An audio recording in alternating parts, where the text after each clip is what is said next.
no address to the mind and spirit is complete without covering the subject of sin, those one has committed and those committed against one.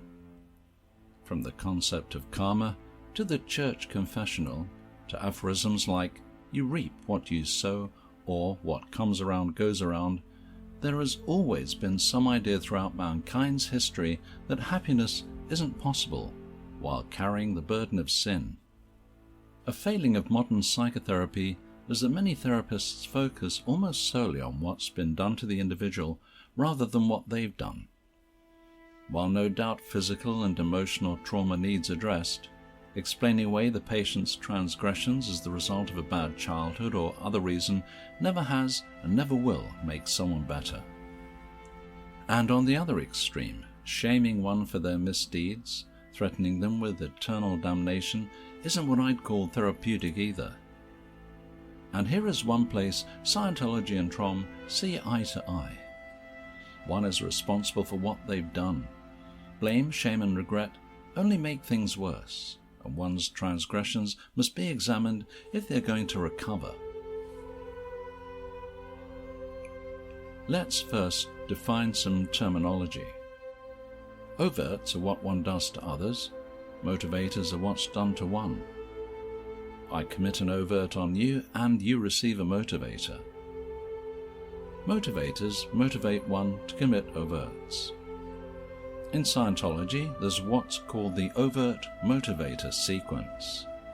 One commits an overt because he believes he has a motivator, and this can be a real or imagined transgression committed against him that he's using to justify his harmful actions.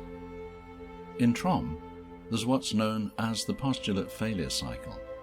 A postulate is a desire, intention or goal, and when one forcibly makes another agree with their postulate, he commits an overt, and the other receives a motivator, which leads them to committing an overt and the other receiving a motivator, and so on. In Scientology, one method of address to one's overts is to have the parishioner write them down. Another is with a minister, also known as an auditor, asking a list of questions that prompt one to confess. In TROM, overts and motivators are addressed at level 4 with a list of prompts that stimulate the recall of one's overts and motivators. One then starts at the beginning of the list once more each time he's finished. This will continue on for many sessions until there is no further upset. This video alone does neither Scientology nor TROM justice as far as ethics and morality are concerned, but if you want to learn more, Introduction to Scientology Ethics by L. Ron Hubbard is a good start. You can learn about TROM Level 4 in The Resolution of the Mind by Dennis Stevens, the most current edition titled TROM 2023. You can also watch the TROM 101 playlist on this YouTube channel. Dennis also covers overts and motivators extensively in later audio lectures. My main reservation about the Scientology method is you must confess your misdeeds to someone else, whether you write them down or they do. In TROM, you confess only to yourself. You can even tear up your session notes later on if you want, if you're worried about anyone reading them.